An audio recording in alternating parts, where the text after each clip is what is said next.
तो देखो, पहले मैं वीडियो शुरू करने से बता दे रहा हूँ तुम लोगों की जॉन सीना के फैंस के लिए इस वीडियो के अंदर डेफिनेटली एक बहुत बहुत बुरी खबर है, लेकिन फिर भी अब अपडेट देनी तो पड़ेगी। So hello everybody and welcome back to new video. देखो, वीडियो के हम लोग अंदर जो है जॉन सीना को लेकर जो अनफॉर्चुनेट न्यूज़ उन्होंने रिटायरमेंट को लेकर दी है उसके बारे में तो बात करेंगे, लेकिन पहले वीडियो को शुरू करते हैं WWE के आने वाले प्रीमियम लाइव इवेंट्स के पूरे शेड्यूल के साथ में। 2024 ऑलरेडी हम लोग मिड में आ चुके हैं, इसके बाद के WWE के भी कुछ शोज होंगे, कुछ प्रीमियम लाइव इवेंट्स होने वाले हैं। बाय द वे रिसेंटली कुछ जो लिस्ट है एक सॉर्ट ऑफ आ चुकी है सामने कि WWE का रेस्ट ऑफ द जो इस साल का कैलेंडर वो किस तरीके का होगा। स्क्रीनशॉट तुम लोग देख पा रहे होगे। मनी इन द बैंक अगला प्रीमियम लाइव इवेंट है, कनाडा के अंदर होगा, जुलाई 6 वो जगह होगी। इसके बाद समर स्लैम अगस्त 3 को होने वाला है। फिर हम लोग अगस्त के एंड में ही एक और प्रीमियम लाइव इवेंट देखेंगे जो कि बैश इन द बर्लिन होगा, जो कि जर्मनी की तरफ होगा। बैड ब्लड होने वाला है, जो कि फिलहाल रूमर्ड है अक्टूबर 5 के लिए। फिर हम लोग जाएंगे क्राउन ज्वेल के अंदर नवंबर 2 पे। फिर होगा सर्वाइवर सीरीज इस साल का शो। तो अभी फिलहाल ये वो कुछ प्रीमियम लाइव इवेंट है। तो यानी कि अगस्त के अंदर 2 प्रीमियम लाइव इवेंट है, जिसे मोस्ट प्रोबेबली सितंबर में शायद हमें कोई पीएलई नहीं देखने के लिए मिलेगा, बिकॉज अगस्त के स्टार्टिंग में अगस्त के एंडिंग में ऑलरेडी 2 बड़े बड़े शोज होंगे, summer slam, bash in the Berlin, दोनों बड़े इवेंट्स होने वाले हैं। तो मुझे लगता है सितंबर के अंदर इसका हमें कोई शो दिखाई देगा। लेकिन ओवरऑल अभी फिलहाल जब हाफ हम लोग आ चुके हैं 2024 के अंदर, जो बाकी के 6 महीने बचे हैं वो भी देखने में काफी इंटरेस्टिंग और एक्साइटेड लग रहे हैं। अब जो इसके बाद वाली स्टोरी है वो रोमन रेंज के बारे में जुड़ी है। अब देखो, रोमन रेंज WWE से बाहर है डेफिनेटली, लेकिन उनके रिटर्न का वेट हम लोग कर रहे हैं कि भैया रोमन कब वापस आएंगे। बाय द वे हुआ क्या कि रिसेंटली फैंस का ऐसा बिलीव है ट्विटर के ऊपर कि शायद जो रोमन रेंज के रिटर्न है अब वो WWE वाले खुद ब खुद टीज कर रहे हैं। ये जो बात है, वो जो हिंट है, ऐसा माना जा रहा है लोगों का, वो इससे आया जब WWE ने रिसेंटली एक वीडियो अपलोड की है और यहाँ पर उसका लिंक वगैरह शेयर किया अपने ट्विटर अकाउंट के थ्रू, जिसका स्क्रीनशॉट तुम लोग देख पा रहे होगे। लिखा है, watch Roman Reigns, Uso, Solo and more of the bloodline battle the likes of John Cena, Randy Orton and the Judgment Day in some wild brawls. तो यहाँ पर कुछ पेजेस हैं जो मोस्टली कहते हैं पॉपुलर ट्विटर के ऊपर, उन्होंने कहा कि यहाँ पर जो रिटर्न है वो टीज हो रही है रोमन रेंज की। अब देखो, मुझे नहीं पता एग्जैक्टली ये रोमन रेंज की जो रिटर्न है वो टीज है या फिर नहीं, बिकॉज यहाँ पर सीना वगैरह का भी मेंशन है, लेकिन जस्ट एक ट्विटर के ऊपर चीज चल रही थी जो कि मुझे लगा तुम लोग को बतानी चाहिए। तुम्हारे हिसाब से क्या वीडियो अपलोड करना रोमन रेंज की रिटर्न का टीज है? आई गेस हाँ, WWE का रेफर कर रही है रोमन को, तो थोड़ा बहुत तो WWE कर रही है ना हाइप उस चीज को कि भैया रोमन देखो रोमन, तो ऐसी वाली चीजों से लग रहा है कि रोमन रेंज भी काफी ज्यादा जल्दी आएंगे। मुझे लगता है नहीं कि समर स्लैम से ज्यादा किसी और को वेट करना पड़ेगा हमारे ट्राइबल चीफ के कमबैक के लिए। बात हम लोग करते हैं कुछ बड़ी रिटर्न्स के बारे में जो कि शायद WWE के अंदर काफी ज्यादा जल्दी हो सकती हैं, और ये रिटर्न्स हो सकती हैं हमारे हार्डी बॉयज की। हार्डी बॉयज यानी कि जेफ हार्डी एंड जो मैट हार्डी हैं, ये दोनों WWE के अंदर एक बार फिर से आना चाहते हैं, दोनों इंटरेस्टेड है। ये बात पता लगी उनके रिसेंटली के इंटरव्यू से। जिन लोगों को नहीं पता है कि हमारे जो मैट एंड जेफ है वो रिसेंटली TNA में आए हैं, और TNA और WWE का क्रॉसओवर तुम लोग देख रहे हो कि TNA के बहुत सारे स्टार्स WWE कंपनी के अंदर आ रहे हैं। तो इससे देखने में ये लग रहा है कि शायद हार्डी बॉयज का भी कहीं ना कहीं चांस एक बार फिर से कमबैक करने का। बस्टेड ओपन रेडियो पे मैट हार्डी आते हैं। मैट हार्डी बताते हैं किस तरीके से अभी फिलहाल जो उनका कैरियर एंड चल रहा है पूरे जेफ हार्डी का या फिर पूरे हार्डी बॉयज का, वो इस तरीके से चल रहा है कि वो अपना करियर एक हाई नोट के ऊपर एंड करना चाहेंगे, यानी कि एक हाई लेवल के ऊपर एंड करना चाहेंगे। तो उसके लिए ऑलरेडी एक TNA के अंदर उनका अच्छा रन जा चुका था पहले, तो एक बार फिर से वो लोग वापस आए चीज़ों को सही से करने के लिए, इससे पहले वो हॉल ऑफ फेम वाली चीज़ के अंदर एंटर हो जाए। इसके अलावा ये भी बात करते हैं क्या WWE के अंदर वो आएंगे या फिर नहीं, और क्या WWE वाले जेफ हार्डी को जो भी उनके दारूबाजी के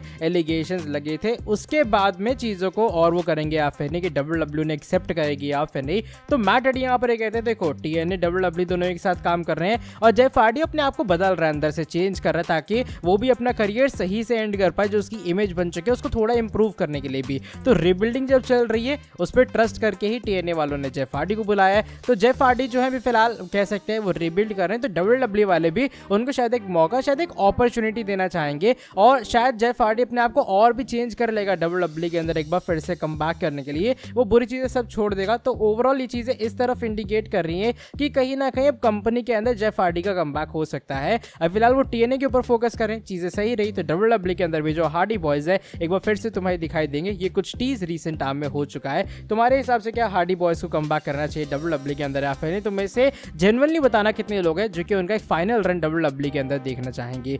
अब चलो बढ़ते हैं आज की हमारी अगली स्टोरी की तरफ, और इस बार सैमी ज़ेन के बारे में जुड़ी है। सैमी ज़ेन की रिसेंटली एक छोटी सी अचीवमेंट आई है सामने, बिकॉज उन्हें 75 डेज हो चुके हैं एज IC चैंपियन। अब तुम लोग बताना कमेंट सेक्शन में तुम्हें इनकी टाइटल रेन कैसी लगी। मेरा ओपिनियन ये रहेगा, title reign I guess decent है, लेकिन गंथर ने जो प्रेस्टीज कैरी किया था I don't think so Sami उसको कैरी कर पा रहे हैं। मैं ये नहीं कह रहा कि वो बेकार वो रेसलर है, रेसलर बंदा बहुत अच्छा है, बहुत अच्छे से चीज़ों को मैनेज कर रहा है और इन रिंग एथलेटिज्म, प्रोमो वगैरह, इमोशन ऐड करना है, सब है सैमी ज़ेन के अंदर। लेकिन गंथर ने जिस लेवल पे आईसी टाइटल को लिया था, जिस तरीके से वो एज उसे वर्ल्ड टाइटल रिप्रेजेंट कर रहे थे, आई थिंक सैमी उसको अभी तक तो नहीं कर पाए। चैट गेबल के साथ उनका राइवलरी फ्यूड अच्छा था और मुझे लग रहा है गलती थी WWE की कि चैट गेबल को स्टार्टिंग में ही फ्यूड वगैरह मिल गया और वो एक ऐसा फ्यूड था ना जहां पर फैंस चाह रहे थे कि चैट गेबल भी जीते, तो वो हल्की सी दिक्कत हुई है सैमी ज़ेन के लिए। लेकिन तुम्हें कैसे लगे 75 डेज? ये जस्ट मेरा ओपिनियन था, तुम लोग अपना ओपिनियन शेयर कर देना कमेंट सेक्शन में। अब इसके बाद वाली जो स्टोरी है वो इस बार जुड़ी है ब्रॉक लेसनर एंड अंडरटेकर के बारे में।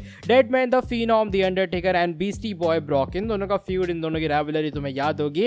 एंड समर स्लैम के अंदर जो मैच हुआ था जिसने हमें वो एक आइकॉनिक मीम दिया था, तुम्हें याद होगा, अब कि ब्रॉक हंस रहे हैं, अंडरटेकर हंस रहे हैं, वो वाली जो चीज़ है, तो उस वाली चीज़ को लेकर ना अंडरटेकर ने रिसेंटली कुछ बातें रिवील की है। वो कहते देखो उनका कैरेक्टर वैसा नहीं था जैसा उन्होंने समर स्लैम के अंदर वो हंसने वाला मोमेंट किया। उनका जो कैरेक्टर वो काफ़ी सीरियस वाला था, एकदम डेडमैन वाला था, राइट। लेकिन यहाँ पर अंडरटेकर कहते कि उस टाइम पे जब वो समर स्लैम के अंदर कम्पीट कर रहे थे, उनका करियर मिड में नहीं था, उनका करियर स्टार्टिंग में नहीं था, उनका करियर ऑलमोस्ट एंड पे चल रहा था। तो अंडरटेकर को लगा उस टाइम वो सही मौका है, वो सही अपॉर्चुनिटी है, उन्हें कैरेक्टर ब्रेक करके वो वाला मोमेंट वहाँ एग्जीक्यूट करना चाहिए। दैट्स वाई अंडरटेकर ने वो मोमेंट वहाँ एग्जीक्यूट किया। अगर ये कहीं अंडरटेकर के करियर की स्टार्टिंग होती या मिड में होते तो शायद टेकर उस चीज़ को ना करते ताकि उनका कैरेक्टर ब्रेक ना होता, क्योंकि हम लोग अंडरटेकर का जो कैरेक्टर है मेनली उससे ही अंडरटेकर को बहुत प्रेज करते हैं कि भाई बंदा कहीं भी जाता है वो डेडमैन वाली चीज़ कैरी करता है, वो अपने आप को फिनॉम दिखाने का ट्राई करता है। लेकिन अंडरटेकर ने जब वो लेजेंडरी मीम हम लोग को दिया तो मेरे हिसाब से वो परफेक्ट चीज़ थी और टेकर के हिसाब से वो परफेक्ट मोमेंट था जब उन्हें उनका कैरेक्टर ब्रेक करना चाहिए।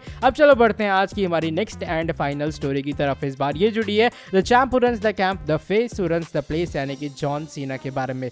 जॉन सीना WWE कंपनी के अंदर अभी फिलहाल डेफिनेटली नहीं है, लेकिन जॉन सीना रीसेंट टाइम में कुछ बड़ी चीजें टीज कर चुके हैं जो कि फैंस को, इवन मुझे भी बिल्कुल पसंद नहीं आई। अब जॉन सीना का हुआ क्या कि सीना रिसेंटली पीपल के ऊपर आए हैं। पीपल एक सॉर्ट ऑफ पॉडकास्ट है, इंटरव्यू वाली चीज है। तो वहां पर जब सीना आए तो उनसे पूछा गया उनकी WWE परफॉर्मर होने के बारे में, उनके पूरे WWE कैरियर के बारे में, आगे क्या प्लान है, ये सब चीजें। तो सीना यहाँ पर ही कहते हैं देखो मेरी जो WWE जर्नी है मैं जानता हूँ काफी ज्यादा जल्दी एंड पे आ चुकी है, वो एंड होने वाली है। अब वही फिटनेस की बात रहती है ना, तो जो जॉन सीना की फिटनेस वाली चीज है वो उनकी WWE जर्नी से पहले भी थी। एंड इवन सीना ये भी कहते हैं हो सकता है वो ये भी चाहते हैं फिटनेस उनकी जिंदगी का हमेशा तक पार्ट रहे, जब तक एटलीस्ट उनका जो दिल धड़क रहा है वहां उतने लंबे टाइम तक जो फिटनेस है वो सीना के साथ रहे। लेकिन जो WWE है वो उनकी लाइफ के अंदर एक चैप्टर की तरह है और जॉन सीना के हिसाब से 23 साल इस चैप्टर को हो चुके हैं। अब टाइम आ गया बुक को क्लोज करने का, अब टाइम आ गया सन को सेट करने का। इसलिए सीना ने ये बात कंफर्म कर दी कि काफी जल्दी वो सेटिंग करेंगे अपने इस चैप्टर के लाइफ की, जो कि WWE का परफॉर्मर होना है। एंड सीना ने कुछ इस तरीके से एक मैसिव वे में रिटायरमेंट टीज कर डाली है। अब आई नो मुझे क्या कहना चाहिए, मुझे लग रहा है जॉन सीना जब भी हॉल ऑफ फेम की स्पीच वीच देंगे तो काफ़ी इमोशनल होने वाले। सीना जिस दिन भी रिटायरमेंट अनाउंस करेंगे मुझे पता नहीं मैं उस दिन जॉन सीना को लेके क्या स्पेशल कुछ वीडियो वगैरह डेफिनेटली लेकर आऊँगा, बिकॉज सीना एक्चुअली डिजर्व मतलब एक स्पेशल प्रेज बाकी रेसलर से। बिकॉज सीना ने पता है बचपन से ये सिखाया है सभी को, आई गेस अकेले मुझे नहीं, कि हसल लॉयल्टी रिस्पेक्ट वाली चीज़ ना, कि तुम अच्छे इंसान बने रहो। सीना अगर तुम्हें याद होगा मैंने एक चीज़ बचपन से नोटिस की थी कि जॉन सीना वो बंदा है जो कि हर बंदे को किसी हील से बचाने आता था, नो मैटर वो बंदा बाद में सीना पे टर्न कर जाए। तो सीना कहीं ना कहीं जो उनका कैरेक्टर था WWE वाला ये बताता है तुम अच्छाई करना मत भूलो या फिर तुम अच्छाई करते रहो अपनी तरफ से। तो ये चीज़ मैंने जॉन सीना से सीखी है। That's why Cena is damn special for I guess everyone, specially Indian fans के लिए, और बाहर भी उनकी बहुत रिस्पेक्ट एंड इज्जत है। तो ये जॉन सीना का कुछ इंटरव्यू है जो कि मुझे लगा तुम लोग को बताना चाहिए, जहाँ पर उन्होंने रिटायरमेंट अब ऑलमोस्ट कंफर्म कर डाली है, टीज कर डाली है। इसको लेकर तुम्हारा क्या ओपिनियन है शेयर कर देना कमेंट सेक्शन में। चलो by the way that is it for today video पसंद आई है वीडियो को नीचे लाइक कर देना, चैनल को सब्सक्राइब कर दो और बेल नोटिफिकेशन को भी कर देना ऑन। मैं तुमसे मिलता हूँ आके नेक्स्ट वीडियो के अंदर बहुत ज़्यादा जल्दी। Till then bye bye, take care.